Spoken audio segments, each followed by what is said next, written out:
Hello मेरे दोस्तों। अक्सर इन्वेस्टर्स को तलाश होती है एक ऐसे स्टॉक की जिसमें वो इन्वेस्ट करके कुछ ही महीनों में अमीर बन सके, और ऐसे स्टॉक्स का नाम पाने के चक्कर में वो कभी किसी रिसर्च करने वाली कंपनी को लाखों रुपए दे देते हैं, तो कभी वो किसी फ्रेंड या रिलेटिव की सुनकर या किसी टेलीग्राम ग्रुप पर मिली टिप को सुनकर स्टॉक्स खरीद लेते हैं। और इन सब का एंड रिजल्ट क्या होता है? लॉस। हमारे एक क्लाइंट ने इंटरनेट पर एड पढ़ के किसी रिसर्च कंपनी को 1 लाख की फी देकर उनके दिए गए स्टॉक्स में 1 करोड़ लगाए, और कुछ ही महीनों में उनकी इन्वेस्ट की हुई रकम की वैल्यू 50 लाख रुपीस हो गई। लेकिन इन्वेस्टमेंट करते समय उनका फोरकास्ट था कि कुछ ही महीनों में ये पैसे डबल हो जाएंगे। अब ऐसे बिना समझे ही पैसे इन्वेस्ट करने की जगह अगर उन्होंने थोड़ा समय इन्वेस्ट किया होता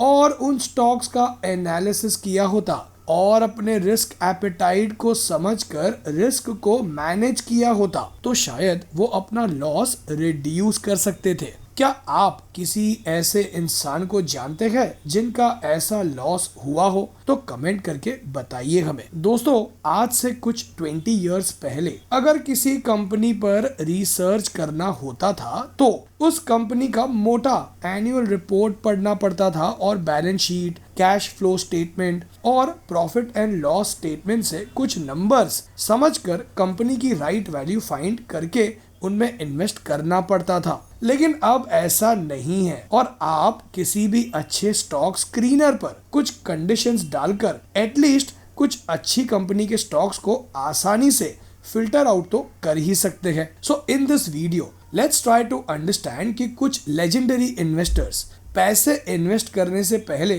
किन रेशियोज को इम्पोर्टेंस देते हैं या देते थे। अब इन फिल्टर्स के बारे में मैंने खुद इंटरनेट पर कुछ आर्टिकल्स पढ़ के रिसर्च किया है, और ये डेटा इंटरनेट पर इजीली अवेलेबल है, तो आप भी इन्हें सर्च करके पढ़ सकते हैं। सो आगे कुछ भी सीखे उससे पहले, मैं हूं भाविन, सर्टिफाइड फाइनेंशियल प्लानर, और आप देख रहे हैं YouTube channel the art of wealth building, आपका one point destination to seek an unbiased consultation on personal finance. सबसे पहले बात करते हैं बेंजामिन ग्राहम की। अब इन्हें कौन नहीं जानता? वॉरेन बफेट, जो आज खुद एक सक्सेसफुल इन्वेस्टर है, बेंजामिन ग्राहम इनके गुरु है। बेंजामिन ग्राहम को फादर ऑफ वैल्यू इन्वेस्टिंग कहा जाता है। अपना ग्रेजुएशन कंप्लीट करने के बाद इन्होंने अपने करियर की शुरुआत वॉल स्ट्रीट पर की, और फिर इन्होंने अपना फर्म सेटअप किया with the name Graham Newman partnership. इनका फोकस हमेशा से वैल्यू स्टॉक्स में ही इन्वेस्ट करना रहा है, और इनकी आइडियाज और मेथड्स ऑफ इन्वेस्टिंग को इन्होंने अपनी किताब सिक्योरिटी एनालिसिस, जो कि 1934 में पब्लिश हुई थी, और द इंटेलिजेंट इन्वेस्टर, जो कि 1949 में पब्लिश हुई थी, इनमें डॉक्यूमेंट किया है। सिक्योरिटी एनालिसिस, इस बुक में इन्होंने इन्वेस्टमेंट और स्पेक्यूलेशन के डिफरेंस को डिटेल में एक्सप्लेन किया है। और इनकी second book the intelligent investor को वॉरेन बफेट ने the best book ever return कहा है। बेंजामिन ग्राहम उन ही बिजनेस में इन्वेस्ट करते थे जिनके स्टॉक्स उनकी इंट्रिंसिक वैल्यू से कम में ट्रेड करते थे, और उनका ये मानना था कि इंट्रिंसिक वैल्यू ही स्टॉक की असली वैल्यू होती है। अब इंट्रिंसिक वैल्यू फाइंड करने का कोई डायरेक्ट फॉर्मूला तो नहीं है, लेकिन इनके अनुसार उसी बिजनेस के स्टॉक्स को खरीदना चाहिए जिस बिजनेस के स्टॉक्स उस कंपनी के लिक्विडेशन वैल्यू से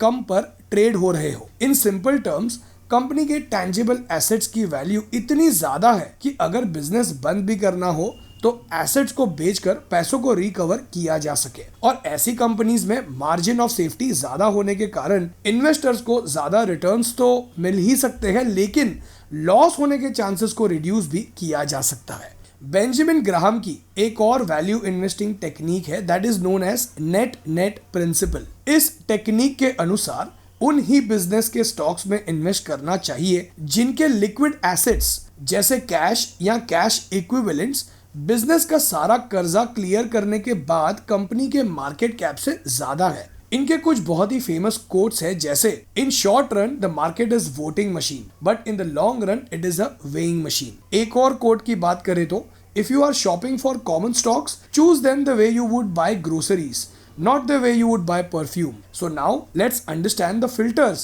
जिन्हें यूज करके बेंजामिन ग्राहम के थॉट प्रोसेस वाली कंपनीज को फिल्टर आउट किया जा सकता है. Filter number 1, debt to equity ratio between 0 to 1. Filter number 2, current ratio greater than 2. Filter number 3, earning yield more than 10.5%. Filter number 4, total debt less than 2 times of net current asset value. Filter number 5 years earning growth rate of at least 10% per annum. And filter number 6, current and average 5-year return on equity more than 12%. अब friends, इन filters को apply करके और screener को run करके पहली 6 companies जिनके नाम हमें मिले उनके नाम मैं शेयर करूं उससे पहले दोस्तों ये कोई स्टॉक रिकमेंडेशन नहीं है और ये वीडियो सिर्फ एजुकेशनल पर्पस के लिए ही बनाया गया है. मैं आपसे पर्सनली रिक्वेस्ट करूंगा कि इन्वेस्टमेंट करने से पहले अपने रिस्क एपेटाइट और फाइनेंशियल गोल्स को समझकर ही लॉन्ग टर्म के लिए इन्वेस्ट करें. So let's look at the results. आप इनके नाम वीडियो को पॉज करके भी देख सकते हैं. सो फ्रेंड्स, चलिए अब हम समझते हैं कि लेजेंडरी इन्वेस्टर पीटर लिंच के स्टॉक सिलेक्शन की मेथोडोलॉजी क्या है. पीटर लिंच खुद 13 इयर्स तक यूएसए की एसेट मैनेजमेंट कंपनी फिडेलिटी के फंड मैनेजर रहे हैं और इनके टेन्योर के दौरान फिडेलिटी मैगेलिन फंड जिसके ये फंड मैनेजर थे का AUM यानी एसेट अंडर मैनेजमेंट 18 मिलियन से ग्रो होकर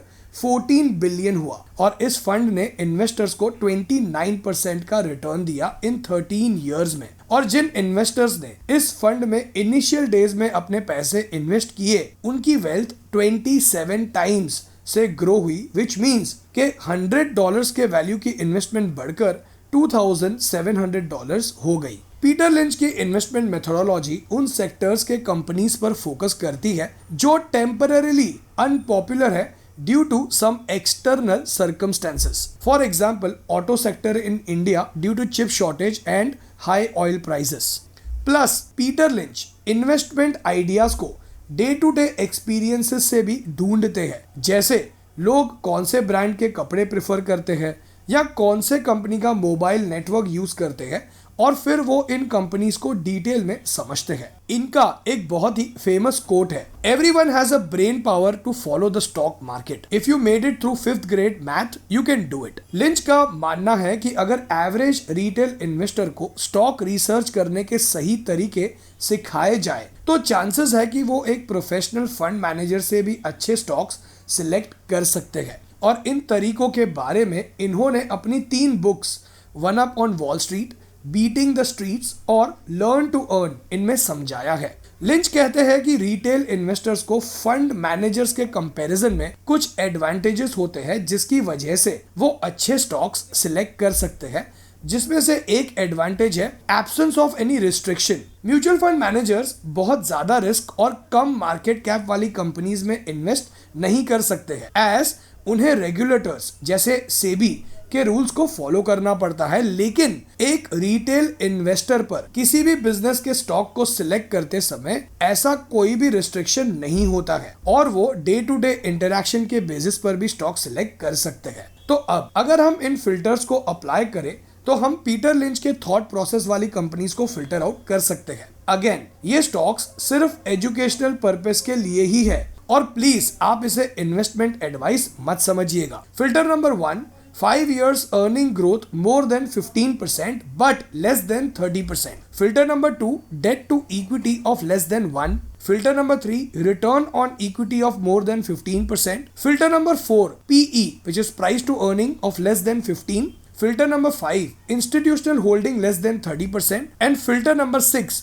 should be a net cash company. और दोस्तों, इन फिल्टर्स को रन करने के बाद जिन कंपनीज के नाम हमें मिले वो है ये. आप इनके नाम वीडियो को पॉज करके भी देख सकते हैं. कुछ और भी टाइमलेस लेसन्स जो पीटर लिंच सिखाते हैं वो ये है कि कॉम्प्लिकेटेड बिजनेस जिनका बिजनेस मॉडल समझ नहीं आता उन कंपनीज के स्टॉक्स को हमें अवॉइड करना चाहिए. अगर किसी बिजनेस में अच्छे से रिसर्च करके निवेश किया है तो उस बिजनेस को उनके बुरे समय में बेचिए मत, एज ऐसी कंपनी ज्यादा स्ट्रांगली बाउंस बैक करती है। किसी कंपनी का मैनेजमेंट कुछ ज्यादा ही एक्स्ट्रावेगेंस है, यानी फॉर एग्जांपल सीईओ अपने प्राइवेट जेट के अलावा ट्रैवल ही नहीं करता, या फिर टॉप मैनेजमेंट को कंपनी स्पॉन्सर्ड एक्सपेंसिव कार्स दी गई है, या महंगी वेकेशंस और घर प्रोवाइड करवाए गए हैं, तो ऐसे कंपनीज के इन्वेस्टर्स को ही बुरा नतीजा भुगतना पड़ता है। सो फ्रेंड्स, अब अगर आप अपना पर्सनल फाइनेंशियल प्लान बनवाकर ये समझना चाहते हैं कि कैसे आप अपने पर्सनल फाइनेंशियल गोल्स जैसे रिटायरमेंट, बच्चों की हायर एजुकेशन, घर खरीदना, कार खरीदना, वेकेशंस, इन्हें अचीव कर सकते हैं, और कितने पैसे चाहिए होंगे आपको फ्यूचर में अपने पर्सनल फाइनेंशियल गोल्स अचीव करने के लिए, और आपको अभी से क्या करना होगा, तो व्हाट्सएप कीजिए इस नंबर पर अपना पर्सनल फाइनेंशियल प्लान बनवाने के लिए। और अगर आप ऐसे ही अपना फाइनेंशियल नॉलेज बढ़ाकर एक स्मार्ट इन्वेस्टर बनना चाहते हैं तो सब्सक्राइब कीजिए, बेल आइकन पर क्लिक करके ऑल पर क्लिक कीजिए, तो आपको हमारे हर संडे और वेडनेसडे वाले वीडियोस अपलोड होते ही नोटिफिकेशन मिलेगा आपके स्मार्टफोन पर। और इस वीडियो को एंड तक देखने के लिए और अपना कीमती समय देने के लिए आपका बहुत बहुत धन्यवाद।